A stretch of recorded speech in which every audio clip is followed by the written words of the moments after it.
Welcome, welcome. This is Kim Ades from Frame of Mind Coaching, and you have just joined us at the Frame of Mind Coaching podcast. I'm super delighted today to introduce to you my co-host. Her name is Lynn Stevens. Lynn Stevens is not only an amazing professional, and we'll get all into that, but she's also with the Frame of Mind Coaching team and working on almost completing her FOM coaching certification. Lynn, welcome. Thank you so much. Glad to be here. So I want to just go back a little bit because we met a while ago. I was in a presentation. You were part of this group. Can you just describe which group were you with? What were you hearing? And how did that impact you? Absolutely. Yes. So I was at that point in time, a member of TEC. TEC is the executive committee. It's a peer advisory board. It's a global peer advisory board, but in Canada, it's referred to as TEC. And I was part of a key group. So it was a group of VPs, C-level individuals, and you came in as a speaker into our TEC group. And it was probably about 18 months ago or so. And I was working full-time at a company called Calian. I was their Chief Human Resources Officer and had been thinking about where I wanted to take my career. And you came in and you talked about coaching.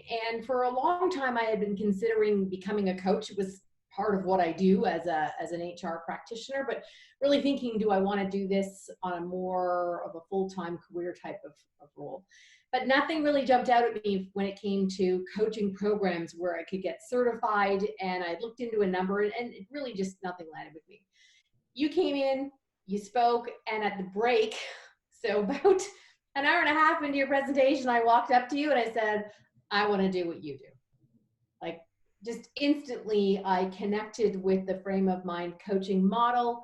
It just was everything that I was looking for in terms of a coaching model and the way that I wanted to coach and the way I wanted to be coached. And the rest, if you will, is history. So I want to talk about a few things. Number one is like, what was going on in your career where you were thinking, maybe I want to take a sharp right turn? So I want to talk about that because we have a LinkedIn group that is specifically designed for HR professionals. And what I find in kind of interacting and talking with some of these people in the group is that a lot of them are kind of wondering about their career. So what was going on for you that created that kind of like, hey, this is not necessarily my long-term path. I want to make a change. What was that about? So I've been in HR pretty much most of my career in a lot of different organizations and found it like it was a great career. It was a great opportunity to work with people, to work at an executive level. I loved it up to a point. And you know, it's interesting. I found when I worked with my coach, who was Taylor, who's part of the Frame of Mind team, one of the ways he described HR, and he was bang on, is he said it can be incredibly rewarding or incredibly soul-sucking. And I was getting to the soul-sucking part more than I was getting to the rewarding part. And part of that, I think, is there's just almost a level of burnout when you've been dealing with issues for a long period of time, at least for my personal experience. And I felt that there was more that I could do. There was more that I could contribute. And I just wasn't sure what that was. And it was, you know, I was just getting to that point where being an HR practitioner is not what I wanted to do anymore. So before we go into there's more that I can contribute, which I can attest to, there's no question, like you're amazing, but that's not the question for me. The question is like, what is that soul-sucking part of HR? Why is it soul-sucking? Like presumably as HR professionals, we're contributing to the well-being of our human capital. So why would it be soul-sucking for the leader who's supposed to be kind of fueling the organization with that energy and that vision and all of that stuff? Well, I think there's a lot at play depending on the organization that you're a part of. I mean, as HR, you've got an agenda, I believe, in terms of forwarding the people in the organization and making it the best workplace for them. And, you know, you might be bumping up against other agendas that other people have. And it's not to say that people don't want to create a great work environment for their employees. They do. But I think there's different ways that people want to do that, and they weren't necessarily aligned with where I wanted to go with it. And regardless of the organization you're a part of, you're always going to bump into people who are not really strong leaders and who then, create a wake behind them, if you will, of people that are unhappy and upset. And then they're, regularly coming into your office. And it takes a lot. It's a hard thing to keep sometimes pushing that boulder up a hill. Right, right, And right. that's what it started to feel like for me. So let me ask you a question. It's something that I saw the other day. It was a really good question. And the question was, who is responsible in an organization for building culture? Is it in fact HR, or is it the leaders of the organization, or is it a team effort? Like, what's your perspective on that? Who's ultimately responsible for building culture? I think that has to be everybody in an organization. You can't assign that to a department. Okay. You can't assign it to a person, because then that person stands on an island. And culture has a way of developing itself without anybody interfering. Every organization has a culture, and it's set by the people, it's set by the policies, it's set by the practices, it can be set by the customers. Like, there's a whole bunch of things that come into play to design an organizational culture. But I believe it's every leader in an organization who needs to be aligned on, what do we want that to look like? How are we going to show up every day to contribute to that culture and to make it something that we want? And you assign that to a department, I mean, you're out of luck, right? Look, Right. what's that one person going to do when they then start bumping up against people or departments who aren't buying into what they want the culture to look like? So let's say, I mean, I'm interested in your perspective, both from an HR standpoint and now a coaching standpoint. Say you have a leader who starts to work with you as a coaching client, and they say to you, hey, I'm running this organization, and what I really want is to change the culture of the organization. I want to make a substantial shift. Like, so what's the advice? Again, you don't have to, like, I'm just curious to know your perspective. So I think if they're the leader, like they're ultimately, it's called the CEO or the GM or whatever they may be of that particular group. I think it's really important that they're really, really clear on what it is they want the culture to look like. Right. They've got to be very clear on that. And they need to be very clear in terms of communicating that with the people they work with and who work for them. They need to understand what that looks like, how it shows up, how you've designed your internal systems to support that culture. One of the things, just on an aside to that note, a lot of times performance management is something that's come up a lot in Yes. the world of HR and the world of companies in terms of the shift and the change. So if you want a company and a culture where you're treating everybody like adults, and you have a system like a performance management system that creates a parent-child kind of relationship, you're out of sync with what you want to do, right? You're not going to get where you want to go. So it's a broad-based look at the people. It's a broad-based look at the systems. And if you're ultimately responsible for the organization, it's fantastic, because it does start and stop with you, because you're going to set that culture too, how you show up every day. Amen. So Yeah. one of the things that I do when I talk to these CEOs and they want a culture shift, what I do is I help them identify what they want, for starters, but then I also look at how their behavior supports or maybe negates the very thing they want. Right. And we do an internal consistency check. You're talking about the systems. Are the systems supporting it? Agreed. Is the philosophy of the organization supporting it? And most importantly, is that CEO truly aligned with that vision? What we often find is they have an idea of what they want, but their practices or their behaviors are really contradict their very desires. As you were saying, these performance management systems don't always align with a culture where people come to the table fully accountable. Instead, the culture breeds needing to hold people accountable, which are Right. two completely different and opposite concepts. So I want to go back. So Yeah. you said you were looking for a coaching world, Yeah. a coaching system. Yeah. What was different about this that you found? I mean, you did your homework. You're, the kind of person, based on what I know, is that you're going to study, you're going to choose selectively, you're going to screen through the options. What Yeah. made this different? especially like, again, coming from an HR background where I would say most HR people are significantly more scrupulous when it comes to choosing coaching options. So I had experience with a number of different coaches. I had hired coaches for people. I had actually hired a coach for myself back in the past as well, and had just interacted with a number of people who had coaching certifications. And to be, you know, a lot of times I would see these people go through fairly expensive coaching programs and come out the other end really no different. Right. And so there was a little bit of, I'll call it disenchantment on my part of, well, this is a big thing to consider, getting yourself certified as a coach.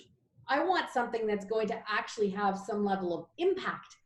Right. And I think one of the things you've talked about a lot is that concept of the accountability coach. And that seemed to be what a lot of the coaching I was bumping up against, and the certification models, which is a lot of, you know, the answers are within the individual. It's always just finding the right question. And then what are you going to do? And coming back, circling around, what did you do? And following up. And the thing that I really loved and still love about the frame of mind model, and I heard it as soon as you came in and spoke with my tech group, is the idea of you got to get beneath that. Yes. If you're just changing behavior, you're never going to see a change. And that's what I kept seeing over and over and over again with these coaching models, is we're going to impact behavior, but never get beneath the thinking of what's driving the behavior. And that's what I love about the frame of mind piece, is you're getting beneath that. You're getting way beneath that and looking at all those self-limiting beliefs that we all carry around, those stories that we make up in our minds that are impacting our behavior. And so it went that level beneath to where I believe true change can happen. And I'm a testament to myself, right? I went through coaching myself. I saw the shift and change in my own thinking.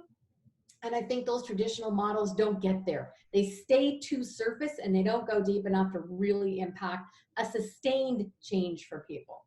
So I was at a conference, an HR conference, not that long ago, with some of the biggest HR players from all of the most significant companies, like major multi-billion-dollar companies.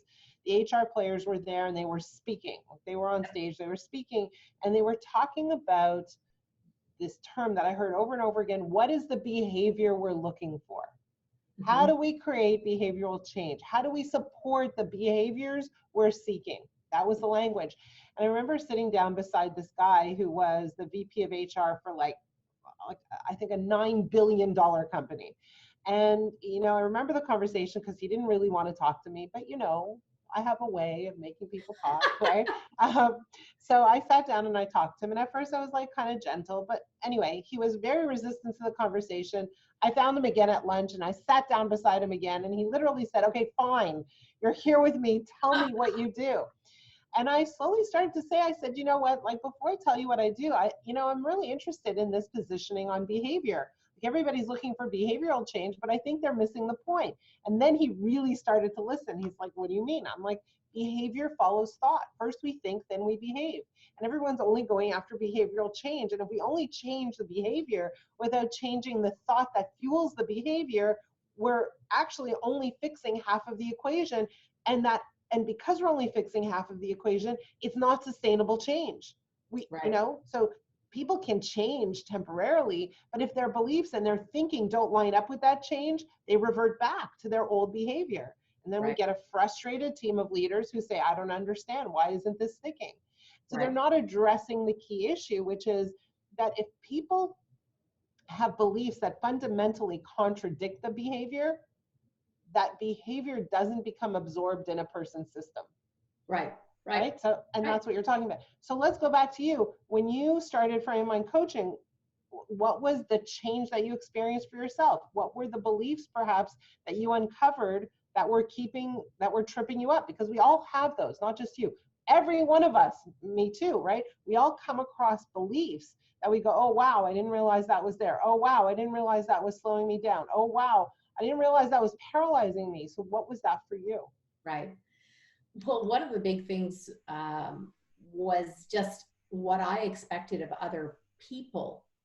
And you know, it's the language which I'm now so attuned to when you say you should, they should be doing that. They have to do that. Why aren't they doing that? And I kept bumping up against that. And I remember my coach saying to me, well, why should they? Why should they? And one thing in particular, I was talking about someone I worked with, and I said, they're not being a good corporate citizen. And he said, well, maybe they think they are being a good corporate citizen. You have a definition of a corporate citizen, a good corporate citizen, and they have a different one. Why is yours right and theirs wrong? Okay. I took a step back and I thought about that. And he said, maybe they think what they're doing is exactly what they should be doing, the right thing for the organization. You're just not thinking the same way. That doesn't mean that you're right and they're wrong.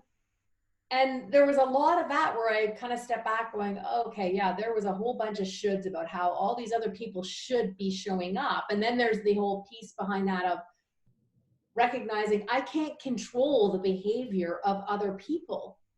And that was another thing I kept hitting against was, well, they should be, and I want them to do this. Well, I can't make anybody do anything. I can only control what I think, what I feel, what I do. And that was a big lesson that I learned as well. So this belief that if I stand there and hold my position long enough, I can make others change around me. Well, no, I can't. I can't.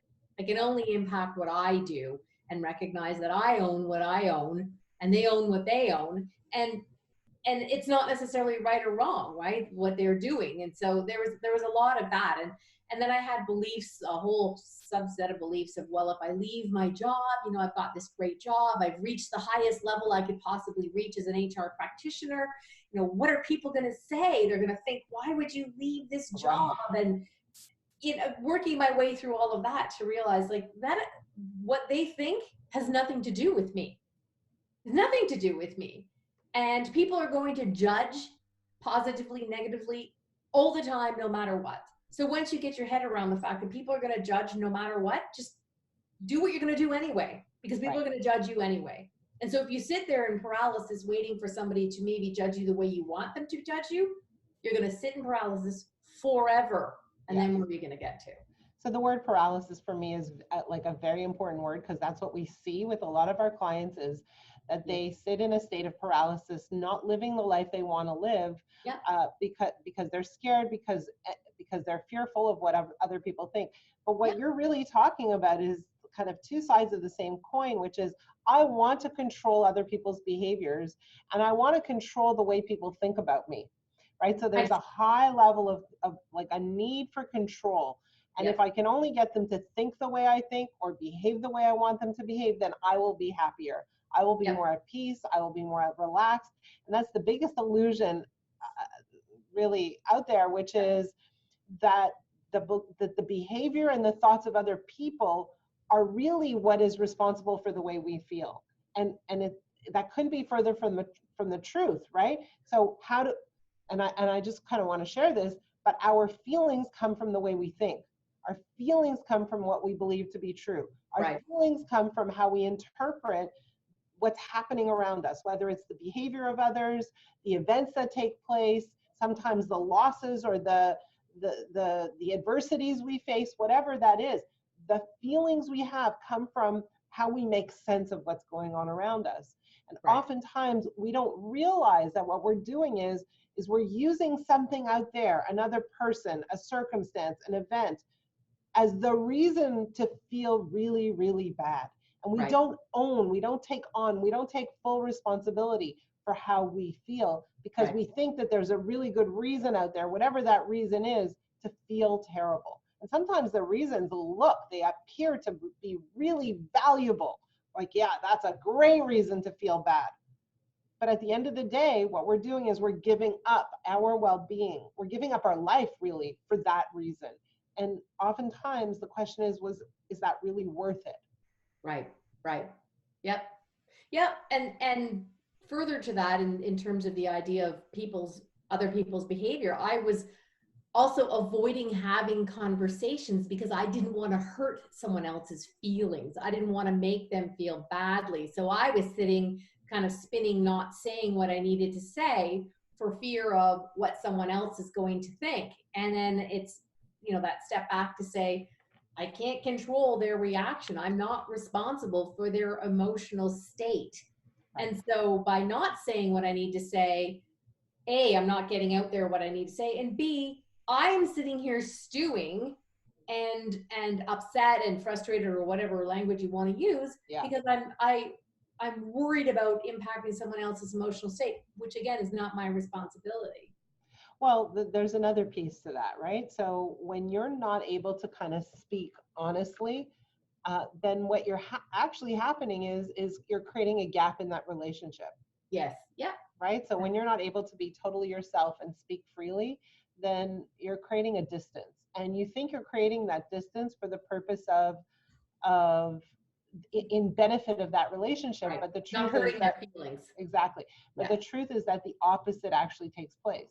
But Right. there's another extra piece, and it's very interesting because when I do present for groups like Tech, Vistage, EO, et cetera, when I do those presentations, I'm often there for the purpose of helping leaders pick up some coaching skills. So the idea is for them to learn what I call the 5 steps of coaching. And one of the conversations that comes up is, well, like, this is a difficult conversation. This is hard. This is going to be tense. Like, I have to give them bad news. And I say, well, and I explain that when you have coaching skills, there is no such thing as a difficult conversation. It doesn't become difficult because as a coach, what I want is what's good for you. I'm interested in your best interest, if that makes any sense. So I'm interested in helping you achieve your goals. I'm interested in helping you to win. And so when I come to the table with that point of view, then it's not a difficult conversation. When I say, hey, like, there's something going on here that's preventing you from winning, let me help you overcome that. That's not a difficult conversation. Even if I have to say, you're not winning here, and maybe this isn't a fit, but I still want to help you win, it's still not a difficult conversation.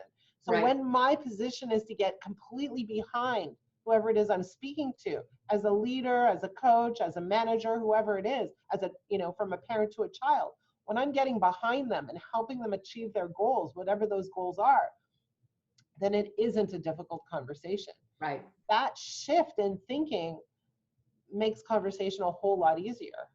Absolutely. Yeah. Yeah. So as a parent, I'm interested in this. Yeah. Has coaching impacted the way you communicate with your kids?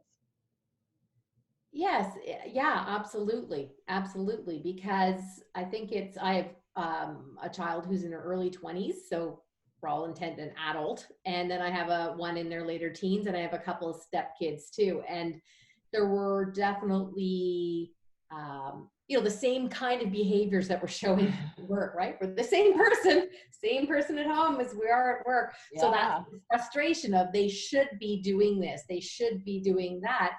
And the other thing, and this is one of the principles of frame of mind, is what you focus on grows. I was focusing in the wrong area, particularly with one of them. I was looking at all of the stuff that I thought she should be doing or should not be doing, depending on what it was. And I was so focused in that area that I was missing all the wonderful, amazing things that she is doing and the person that she is. And I recollected, it was fairly early on in my coaching with Taylor, and I was talking about this, and I said, I'm going to find an opening to talk about, to address these things with her and talk about the things that I really love about her. And then that night I was standing there and she was in my kitchen, and I thought, oh, why do I need to wait for an opening? I'm just going to create the opening. And so I just went in and I said, hey, I want to talk to you about how amazing I think you are. And it totally shifted our relationship, because all of those things that I said to her are 100% true. 100%. I wasn't saying things that I didn't believe to be true in an effort to try and create a false relationship with her. They're 100% true. I completely believe them, but I kept looking at the other things that she was doing and wishing she were different in some way, shape, or form, instead of looking at the things that were awesome. And so that's really changed how we communicate with one another, because I just see her differently now. Well, so your vision changed, but your communication changed. But imagine being your daughter receiving that message instead of, hey, you didn't do this, you didn't do that, you should do this, you should do that. Right. So interestingly enough, that principle, what you focus on grows. When you apply it to kids, it's super powerful. Yeah. But it also applies to leading. It also applies to Yes. what you do in a work environment. It also applies to how you talk to your team members, your employees, your colleagues. Yeah. And so the question becomes, why is that? Like, is that a leadership tactic? Is that a strategy? Is that manipulative in some way? And the answer is not at all. And No. I'll explain why. When you focus on what's good and right, what's amazing about your kids, your employees, your team, etc., what happens is you feel a whole lot better. And when you feel a whole lot better, you're able to give them better direction. You're able to share your vision. You're able to take them to another place, to a better place. Your relationship improves. Your point of influence improves. And at the end of the day, you're living a richer life because you're focused on what's good and right. When you're focused on what's not good, when you're focused on what's missing, what could be better, all those things, when you're constantly focused on the things that eat under your skin or bother you, then what you're doing is essentially you're creating a life where everything agitates you. And that's the opposite of a rich life. That's a depleting life. So why do we want to focus on what's good? Why? It's to enrich our lives at the end of the day. And when we enrich our own lives, we're enriching the lives of others. And when we focus on what's wrong, we deplete our lives. And then what happens is we're depleting the lives of others as well. Right. Right. So it seems strategic, but at the end of the day, for me, my goal is to help my clients live a more calm, peaceful, enlightened, enriched, exuberant life. And so what they focus on makes a huge difference in the outcome of that effort. Right.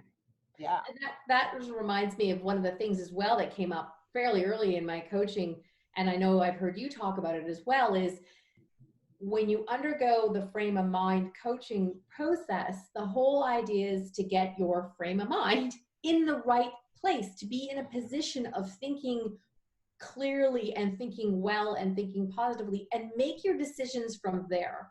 Because so often in the past, I was making my decisions from a place of, I need to get away from this. Yes. I don't want this anymore. I don't like this anymore. And not from a, well, what is it that I really want?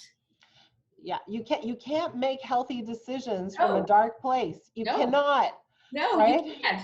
And It's you can really try. hard. You can try, but Yeah. guess what? All those things that you thought you might escape by running to a different organization or doing whatever it is differently, can catch up with you because you're the common denominator. You're the one that's bringing those. They don't go away. They don't just miraculously show up in another organization. It's because you brought them there. It's Exactly. because you didn't clean your thinking up. And you've brought all that baggage with you, all those stories that you keep dragging out of the past and applying to the present. It's you doing that. It's not the company or the people, it's you. So I'm excited because you're like minutes away from getting fully certified as a frame of mind coach. I'm super excited to have you on the team. I think you're bringing a huge amount to the table, both from your experience and just you're a great coach. So I'm very, very excited about that. And also you have decided to take over the position of tech chair. So share with people what that's about and what you're doing and where you're doing it. Yeah, absolutely. So as I mentioned, where I heard you was in my tech group. So I was a tech member for about 4 years. And the individual who's the chair, so the person who facilitates and runs all the meetings, he knew that I was leaving my organization and looking at what I wanted to do next, which of course coaching is a part of that. And he approached me and he said, I think you'd be an amazing tech chair. And so what ended up happening is I ended up taking over the group that I was previously a member of, which was fantastic. I think it was wonderful for me because I knew all of these people and had rich relationships already with these people. Yeah. And they knew me too. So when they had to lose a chair, in essence, it was nice because it was a warm introduction to a new chair versus somebody coming around they didn't have any background or history with. So as a tech chair, so tech again it's a peer advisory board. We've got a number of people in our group who they just come to the table, and these are the kinds of leaders I love. These are people who absolutely believe there's always more for them to learn. They're open books when it comes to their own leadership style. They're authentic, they're vulnerable, they're willing to learn from the people around the table. And that's really a lot of the magic of tech is you get to hear the voices of all the people around the table, and they come to the table with no agenda other than to make you a better leader. So you bring in whatever issue you might be facing within your organization. It can be a soft issue, as in I have an employee that I have an issue with, or a hard issue like my sales aren't where they need to be. Right. And everybody around the table just wants to help you find the best solution to move forward, to better yourself and better your business. So as the chair, I get to facilitate those conversations, and I also get to book amazing speakers like you to come in and to speak to the group on a wide variety of topics, and just again enhance the learning. And I'll tell you, the speakers that we have available to us through tech, so the Canadian speakers and also through Vistage, those are the speakers in the United States. Tech and Vistage are the same thing, it's just called Vistage in the US. They are world-class speakers, like absolutely world-class speakers. So the opportunity to hear speakers of that caliber 8 times a year in your tech groups, like it just advances learning like nobody's business. Like I really, really love it.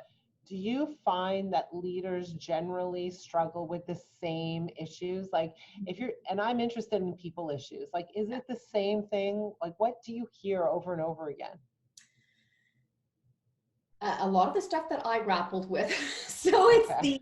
having the tough conversations, already making up in your mind how that tough conversation is going to go. So being afraid to really address the issues that need to be addressed head on. How to manage various employee things that come to the table. How do I handle this? How do I deal with this? Recognizing where they have control and where they don't. Right. So a lot of times they'll come to the table and they'll want to talk about something, and then as we dig into it and realize you actually don't have control over that issue. Right. So now what are you going to do? What are you going to do now? Because clearly it causes some level of frustration for you. Yeah. But you can't change that thing. You don't own it. So what are you going to do? So helping people kind of recognize their role in what it is they can do and how they can think about the issue that they're facing, knowing they don't have the power to change that thing, but they can change how they look at it. Absolutely. So a lot of that stuff, and I hear that. So there's a number of chairs in Ottawa. I think there's 6 of us now. So there's a good number of people, CEOs, small business owners, Key Group, which is the group that I manage. Also Tech Inside programs where you actually run tech right within the 4 walls of an organization. So it's all that organization's people. And they all tell me the same thing. It's really the people issues that the leaders grapple with the most. How do they talk to them authentically? How do they get people to buy into the culture, as you talked about initially in our call? All of those things, those are what leaders really grapple with. My perspective is that great leaders are also great coaches. And so when they learn coaching skills and they bring them to the table, what happens is their team performs higher. I have a very interesting finding. I've done a lot of tech and Vistage presentations. And before I go, I usually survey my audience and I ask them a series of questions. But there are a couple questions that are very, very interesting in terms of the findings that I've had over hundreds of people who have filled out this survey. Yep. One question I have is, how would you rate yourself on a scale of 1 to 10 in terms of your coaching skills? How good of a coach are you? And the second question I ask is, how would you rate your satisfaction with the performance of your team? And it's almost a direct ratio, 1 to 1, where those people who rate themselves higher in the area of coaching, so I'm a good coach, also rate their satisfaction with their team performance significantly higher. It's a direct relationship, a one-on-one relationship. And I found that very, very interesting. And what it tells me is that leaders who have coaching skills are able to mobilize the team more effectively and help them move towards a common vision with greater ease and impact. And so for me, I want all leaders to learn how to coach. I want them to come back and not only positively impact the revenues and the profitability of their companies, I want them to leave a positive impact on the people who work for them, so Right. that they leave this organization going, wow, that was the greatest leader I ever had. Yep. That is my goal. That is Yep. my goal. Yep. That's So amazing. Lynn, if someone's listening and they're in the middle of their career and they're going, well, I'm thinking that it's time for me to change. I don't know what, but I feel this, like, I'm just not quite happy here. I'm giving you the final word. What is your recommendation? What should they do? I think people need to get really, really clear on what it is that they want. And that is a simple question with an incredibly difficult answer to it, because most people don't think about what it is that they really, really want. And, it's interesting because a lot of younger people nowadays, they talk about the younger people entering the workforce and being clearer on not wanting to do the sort of 9 to 5. I don't want to work for one place for 40 years. And I think they seem to be a little bit clearer on what it is they want when they go into a workplace. They're not willing to put up with the stuff that maybe I was willing to put up with for a long time through my career. And so anyone who's looking to make a shift, it's really, yeah, what is it that you want? Be clear on what it is that you want and own it. Don't sit back and say, well, maybe I shouldn't want that because maybe I should want what I have because I'm paid really well. And, I have prestige in my position. Those things aren't going to help you sleep well at night. Right. Get clear on what it is you want and then go out and get it. There's no reason why you shouldn't go out and get it. And you maybe need help from a coach to get clear on what that is and how are you going to get there, and really make sure that you tackle that thinking so you don't self-sabotage and go back into those thinking patterns that we always have of, well, really, I shouldn't do this and I can't do this and that type of thing. A coach can work wonders to help you work on your thinking to know, I actually can go and do those things. Look, other people have amazing careers doing these things. Why can't I? Why can't I? There's no reason why you can't other than your own thinking. Agreed. Amen. We're on the same page. And if anyone who's listening is in that spot where they're thinking about what they want to do next and they can't answer the question, what do I really, really want? I encourage you to come and visit us at Frame of Mind Coaching. Look around. There are tons of resources for you. And right there on the front page is an invitation to sign up for a complimentary coaching call. I will tell you that call will open up your eyes. It will help you see things that you've never seen before about your own thinking and how it's playing a big, huge role in your decision making and your current state, your current career, everything. So please come to Frame of Mind Coaching and take a look and try what it's like to go through 1 hour of complimentary coaching. It will actually really impact your life in a positive way. Lynn, thank you so much for joining me today. I think you're amazing. You're awesome. And you know what? If anyone is interested specifically in working with Lynn, say that on your complimentary coaching call. But Lynn, again, thank you. I'm super excited for what's in store for us together. Thank you, Kim.